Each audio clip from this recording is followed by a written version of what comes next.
President Bashar Al-Assad declared on June 20 he is reluctant to reform Syria under the current chaos, but said dialogue could lead to a new constitution. Once we complete the political parties law and the elections law, the two most important laws in political reform, we will be able to immediately start the national dialogue.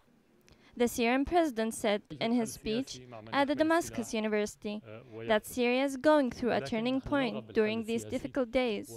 He said a national dialogue could lead to a new constitution and possible elections with an end to the ruling Baath party dominance.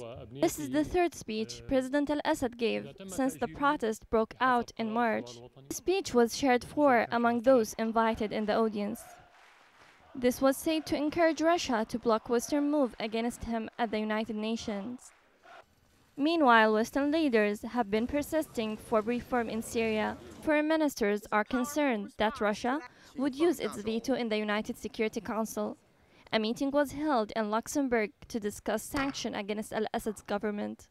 British Prime Minister David Cameron said if any Security Council permanent member threatened to veto the Western draft, then that should be on their conscience. Protesters and demonstrators is completely unacceptable.